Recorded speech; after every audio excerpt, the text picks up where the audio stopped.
At last, finally finished Super Mario World for the first time ever. I'm way behind everyone else, but at last, after all these years, I finally beat Bowser. Hallelujah. I'm so chuffed right now. Absolutely awesome. Amazing. Oh, that is such triumphant music. Hey guys, so yeah, Mario World, I finally did it. It's taken me 20 years, but I finally beat Bowser at last. I am so chuffed. Yeah, I was just basically playing another game, and then I thought, you know what, I want to stick Mario World on, see if I can do it, because I've been stuck on, was it World 8, I think it was the last one. I've been stuck at Bowser's Castle for months now trying to do it, and just trying to get to Bowser for me was really frustrating. And I put it on, and I had a go, got killed a few times, used to continue, went back in, figured out the best route to get through to Bowser, got through to him. At first he throws them, I don't know what I can't remember what they're called now, he throws them little dudes out anyway, and you pick the dude up, throw him up in the air, lands on Bowser, hit him twice, he buggers off, he does a mode 7 through the screen, and then he drops fire on you. And I was only tiny Mario, I had no power-ups, so I couldn't find any power-ups, and I was getting well frustrated. I got killed, so I was like, oh, for God's sake. So I went back, found a power-up on another level, come back through the Star Road, went back into the castle, went straight through the doors again, and then got all the way through to Bowser. And as I was going through to Bowser, one of these little dudes dropped out of nowhere and hit me, and I was like, oh shit, and I turned into little Mario. But this time I got lucky, I managed to hit Bowser, send him off through the screen, the fire came down, I dodged the fire, and then Princess jumps out the top of his little flying machine and throws him a mushroom. I was like, thank God for that. And then I was fighting him, I was doing really well, got hit again, went back down to mini Mario. I was like, oh shit, I'm going to balls this up. And then luckily dodged the fire again, Princess pops up, goes, here, have a mushroom. And then I kicked his ass. I was so chuffed, absolutely brilliant. I've only done like 52 levels, and I believe there's like 96, and I'm sure there's a 97th mystery level that you have to find, a secret level. I may be wrong, but I always remember that from when I was a kid. So I've got a long way to go yet. I've got to finish all the other levels up and play them through, but just the fact that I completed the game is just fantastic. I'm really chuffed. So yeah, I mean, this video's really not got any purpose. Just want to say hello. So hey, how you doing? Let you know I'm alive. Not really doing much. Haven't bought anything. Not really, no. Not a lot going on. Just wanted to see how you lot are, see what's going on. You know, let me know below. Anything happening? What you're buying? You know, how's things? It's just me checking in with you, really, guys. So yeah, I just wanted to let you know that, because as soon as I saw it, I thought I got a video of this for prosperity. It's just awesome. I did get a brand new SCART cable as well a couple of days back for the Super Nintendo. Hopefully it's going to show up on the camera. You'll see the quality. I don't know in daylight, but it's absolutely stunning. I'm so impressed. I did not expect it to be that much of a difference, and I was a bit and ah about buying it. And then I thought, I had a look around the internet, and it's a really old cable. It's made by Blaze, and it came out around about 2006 for the GameCube over here in England. And so it's a PAL cable, which I use PAL cables anyway for my American Super Nintendo. It works fine. You just don't get the auto switch over, unfortunately, but that's no big deal. I can deal with that. But yeah, anyway, I had a look around, looked on some old forums from 2006, and people were saying it was a really decent cable. Some were saying it was crap. So it was all, you know, usual kind of thing with forums, really. You never know what to believe. But I thought, well, screw it. I'll have a punt, give it a shot. I got the cable, and it's brilliant. I mean, I'm looking at it right now in Mario World, and the colours are just so bright and vibrant, and everything's really uber sharp, and you can see the scan lines and everything. It looks absolutely stunning. And an interesting question, because I don't know much about the technical side of stuff. If anyone knows about SCART cables, the SCART cable I was using was supposed to be an RGB SCART that I got off eBay ages ago, and it was in a proper blister pack. It wasn't like a cheap shitty one that I bought from eBay. So it was a proper branded one, and it said RGB on the packaging. Yet the picture was really dark, and it was nowhere near as good, as sharp and as vibrant as this quality one is, this Blaze one. And the other interesting thing was, the other one, as you'll know from my Super Nintendo videos, every time I turn the SNES on, I got a 4x3 CRT, but it's also got a 16:9 mode, which I don't really see the point, but it's got one. And when I turn the SNES on, it automatically goes into 16:9, and I have to flick it to 4x3. With this new Blaze SCART, I turn the SNES on, and it automatically fits 4x3, so it knows what it's doing. Now, is that down to the fact that the old SCART is not actually an RGB SCART, and that's why the display wasn't as good? And that, with the switching thing, is that something to do with the way the SCART's wired? I don't know. I'm just wondering. I'm interested, because this one, the quality is stunning. I'll put a link in the description below. I don't know if the guy's still selling them. If he is, I'll put a link down there. If not, I won't. But yeah, anyone who's got an American Super Nintendo in the UK, you want to check this Blaze SCART out, because it's quality. I'm really impressed. It's just beautiful, such a glorious picture. And Street Fighter 2 looks amazing. I was playing Turbo last night, it looks gorgeous. Yeah, it's absolutely awesome. So yeah, the only thing I've really bought recently, guys, and basically what happened was, as you know, a few months back, sold all my systems off, had a really good clear out, wanted to get some real focus on my collecting because it was just getting out of hand, and like pretty much every collector on YouTube, I got to the point where I was like, why am I buying all of this stuff? Why have I got multiple different systems? Because you know, you do get sidetracked and you think, well, I like the look of that system, I want that game on that system. And because you buy the system for one game, you start looking at other games and you start building a collection, and you end up losing track of what you actually want to collect for. So I ditched everything, sold it all off. My Super Nintendo collection is growing a treat now. My Xbox collection is massive, so I haven't needed to pick any games up for that lately. I will do eventually, but I'm not in the mood for it. PS1 are over there. I only get those at car boots, so I'm not fussed. And the weather's absolutely glorious. It's so hot, it's just silly hot. Like Ninja Bear Hug said, we like to moan about the weather. Oh yes, we do. It's just too hot today. It's ridiculous. I'm absolutely baking. But yeah, you know, when I get a chance, I'll go to the car boots, try and pick up some PS1 games. But in terms of actual collecting, Super Nintendo all the way. And the interesting thing was that after I sold everything, got more focus, it really rekindled my love for 16-bit gaming. It actually, I knew it was always my favourite, but not until I sold everything, I started playing a shitload of Super Nintendo. I mean, I wasn't really playing enough before, if at all. I was just sort of buying the games and not really playing them enough. I really wasn't putting the effort in like I should have been, because I was getting distracted by multiple systems. But once I sold everything and I had the Super Nintendo, and I've just played it so much lately, and I absolutely love it. I mean, I love it more than ever. It's just, it really has rekindled my love for the system. And for the 16-bit era in general, just 2D gaming and 16-bit, it's just a perfect marriage. It's just, there's so many great games, and they look and sound and play so fantastically. I love them. So yeah, I mean, basically what happened was, a few weeks back, I was sitting there watching TV thinking, as you do, and I thought, you know what, I really miss Streets of Rage, and I wish I hadn't sold my Genesis. It was a mistake, but then I've done that loads of times, bought and sold the Mega Drives in Genesis, and you know, regretted it. But I started to really think about it, and you know, I really do love 16-bit gaming, and you know, I've got an Amiga 500, I've got a Super Nintendo, so I need to have a Mega Drive in the collection. So I started thinking about what I was going to do. I was thinking about getting a Genesis, but then I looked at the price of a loose Genesis from America, and you know, with the price of the console itself, just the console, because I've got the power supply and SCART I can get from over here, so you can use a UK power supply, it's not a problem. So I just wanted the console base unit and a controller, but they were so expensive. I mean, you're talking like, some people were charging like $30, $40. The ones that were charging $20 wouldn't ship international. And so, you know, if you're talking $30, $40, then you've got international shipping on top, and some people were charging silly money like $40 to ship, which is ridiculously high for a console that doesn't weigh anything and is very small. And then you've got customs charge on top of that, and I thought, I'm never going to be able to do that. And then I had a thought, when I originally started collecting video games, I had a Super Famicom, as I've said many a time.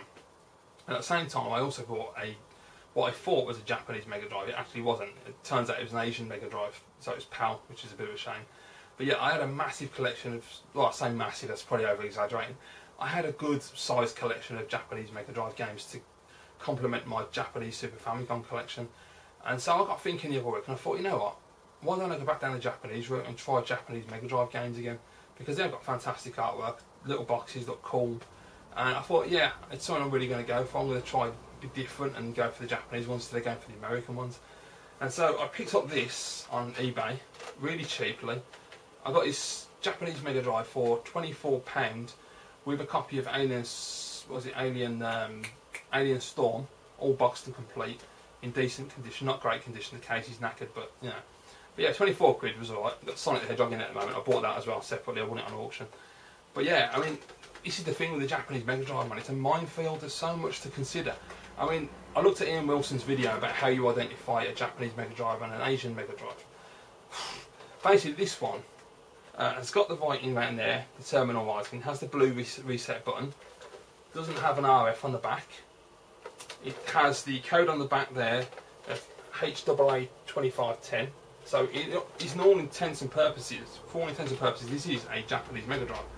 I took the console apart because I also saw a reply to Ian's video where another YouTuber had picked one up thinking it was Japanese, and then when he put it on, he loaded up Sonic and it was borders and 50Hz speed, and the sound was all wrong.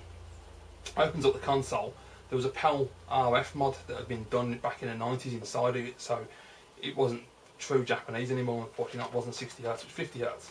So I took this console apart just to make sure. Nothing inside, it all looked stock factory. I was like, great. Plugged it in, booted up Sonic as the test cart, because you can always tell from the music at the beginning if the speed's right and everything. Put it in, full screen, 60 Hz, fast speed, you know, sounds perfect, everything's absolutely brilliant. I thought, great, we're on to a winner here. So I bought a couple of games for it. I got Sonic the Hedgehog 3, which I didn't know was actually region locked. Because I don't know much about the Mega Drive. You know, I'm a Super Nintendo kid, so you know, I wasn't aware that some of the games were region locked after a certain point. I think 93 or 94, I'm not sure. I'm sure someone will tell me. But yeah, I banged the cartridge in there, put it in, comes up on the screen. You can't play it because it's not an NTSC console. And I was like, but it's 60 Hz and it's full screen. So I was like, what the hell's going on? So, and you know, everything else points to it being a 60 Hz Japanese original console. So I spoke to a couple of people online, and they reckon that what it is, I looked inside and the jumper switches that dictate language and region have been butchered. And apparently it looks as though someone has modified the console to only output in English instead of Japanese, and apparently Sonic the Hedgehog 3 only outputs in Japanese. So the console won't play the game. Whereas apparently because this is made to output English, if I was to get a copy of Bare Knuckle Streets of Rage and put that in, instead of coming up Bare Knuckle on the screen, it come up with Streets of Rage, but I haven't got a copy to test it. So yeah, I was a little frustrated and annoyed, but Japanese Mega Drive's a pain in the arse, full stop. So yeah, I got to the point, I only bought a couple of games, about 10, and I just thought, because they're only cheap by the way, they wasn't expensive games, they're like a couple of quid each. And then I started thinking, and I thought, you know what, I would much prefer to have a Genesis again and get back into Genesis. Now the interesting thing is, and I'm just going to grab me a cup of tea, because this is going to be an epic discussion. When I got this Mega Drive, the previous past I've had Genesis consoles, and as I said I had an Asian Mega Drive years ago, but I found with the Genesis consoles, and I've always had this thing with the Mega Drive, that the sound quality is shit, that it's really crackly and distorted compared to the Super Nintendo, which is really crisp and clean and bassy and just beautiful. And I've always thought this way, and especially the speech on the Mega Drive has always made me go, oh god, that's terrible, it's so bad, it's really, really bad compared to the Super Nintendo.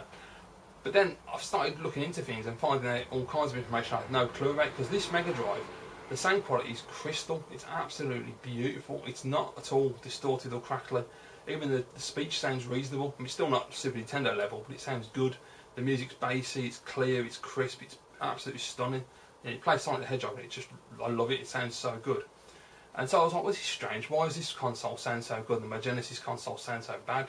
So I went online, found out a bit of information. Apparently, according to what I read online, there's a thing called TMSS, don't know exactly what it stands for, I can't remember. But with the Sega Genesis, I don't know if this happened with other Mega Drives around the world, but with the Sega Genesis in particular, they had an issue with Accolade. Apparently they put out some cartridges which were unlicensed cartridges, and Sega wasn't happy about this, so Sega decided to modify the hardware so that somewhere along the line, software based, I don't understand how it works, software, hardware, whatever, somewhere in the console, it acknowledges this by putting up a message when you turn the console on. And you turn the console on, you get a little message, I can't remember exactly what it says, it's in white writing about licensing, and then it boots into the game. Now if that happened, you've got a console that has TMSS, and apparently when they put this TMSS on the console, it butchered the sound, and that's why you get distortion and crackling on the sound. So apparently the original consoles don't have this, and when you put the cartridge in, they boot straight into the game. That's how you know you've got an original console. And that one has the good audio, like this Mega Drive here. So I was like, right, okay, that seems fair enough.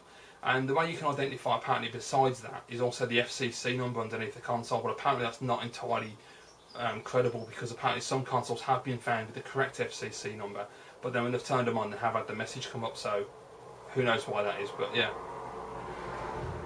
So I was thinking, Christ, is it really worth the aggravation of trying to find a Genesis that isn't TMSS and it has the proper audio?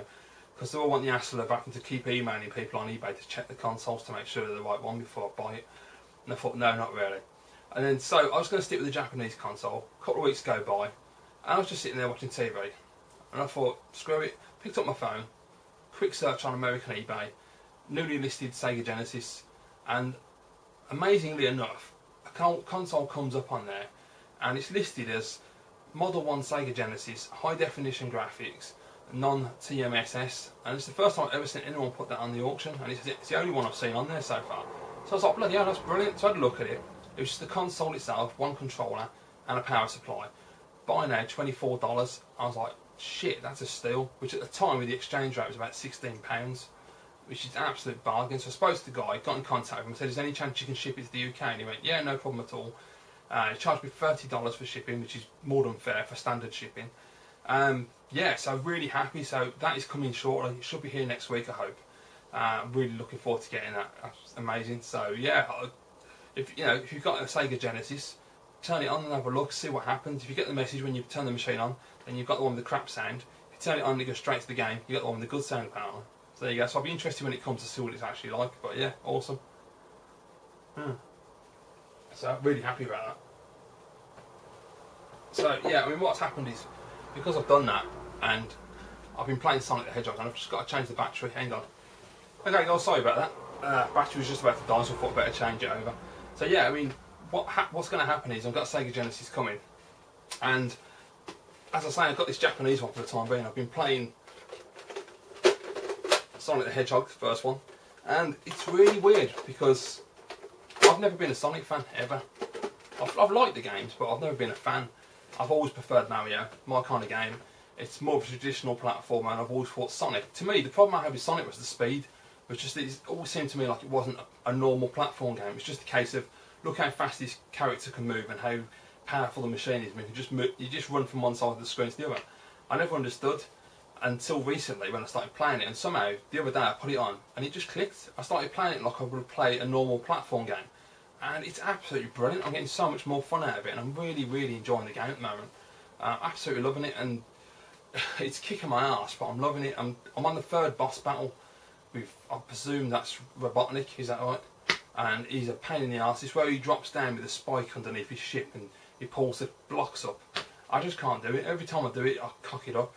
Either he spikes me in the head, or I jump up to hit him and he hits me, and then, you know, like Sonic goes and falls backwards, and then I fall down a hole, and it's just so annoying. But I'll keep trying. I've been playing it like for a week solid now, and I absolutely love it. It's a great game. So yeah, I'm pretty much becoming a Sonic fan now. I'm really impressed with the game, much better than I expected it to be. So that's pretty cool. And because I've got a Genesis coming, let's get my cup of tea before I fall over. I've decided to try and make a list of games that I want to buy. I've managed to make a list of 82, I think it is so far. So any suggestions would be really helpful. You know, obviously no RPGs or RTS games because I don't play them, but just anything action-based, fighting, shooting, you know, platforming, just anything cool. I mean, I have got like 82 on the list already, so pretty decent list. But I want to try and up the list a bit more. Yeah, I want to try and build a decent sized Genesis collection because I'm really, really getting into the Mega Drive now. Amazing. I never thought it would actually happen, to be honest, but I'm really, really enjoying it. And I got a brand new SCART cable the other day for it and all, because the one I got with it was okay, but it was too bright. The screen was like really, really uber bright and glary.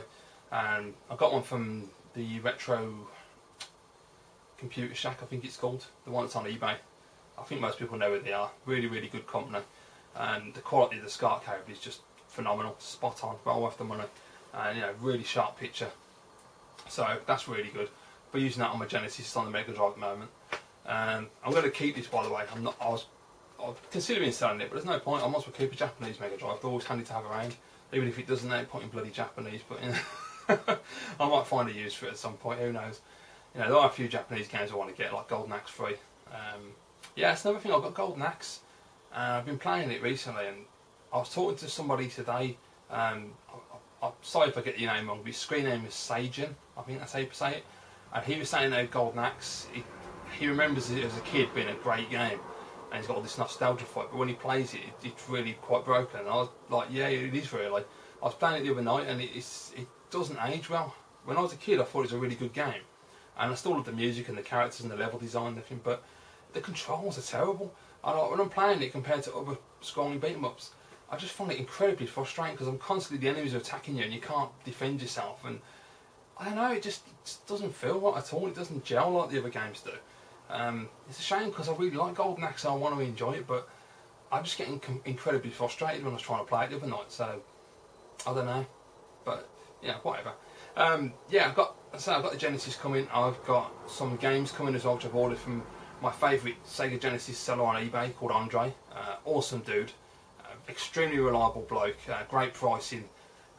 He's got excellent prices on his games, and he's got a constant flow of games coming in. He sells for all different systems, but you know, as far in terms of Genesis, he's my go-to guy because you know he's a really friendly bloke. You know, I'm always chatting with him back and forth when I'm buying games, and he's just a top bloke and reliable as anything. That's the most important thing, I think. So, you know, even if he charges a little bit more than somebody else, sometimes I'd rather buy a game from him because I can trust him, and I can trust him with the condition of the games as well, which is the other thing as well, which is quite important. Yeah. Other than that, there's not really a lot going on. Same old shit really. I'm just, you know, playing games, sweating to death with this heat, melting. It's so hot, it's unreal. I can't explain how bad the heat is today. It's like summer's come early and it's just killing me. I'm not good with the heat, I never have been. I like the cold, I can't adapt to the heat at all. You know, I just don't like it when your clothes stick to you, and it's just disgusting. It's not a nice weather. Yeah, other than that, I've been watching a lot of videos on YouTube, enjoying a lot of content from everybody, which is really good. Some really good tag videos been going out at the moment, some fantastic responses as well. Yeah, it's really cool. So yeah, I mean that's a bit about it really. That's all that's happening with me. So I just wanted to say hello, check in with you guys, let you know I'm doing alright and I'm alive, etc. Let me know what you're up to. You know, what have you bought any good games lately? You know, any recommendations? You know, what's going on? Just you know, say hello. So yeah, that was it really, guys. Just wanted a quick update video, just tell you where I am and what I'm doing, and say hello to you and see how you're doing. So yeah, I'll go now before I start repeating myself too much. But yeah, thank you for watching, guys. I look forward to hearing from you, and I'll see you all again soon.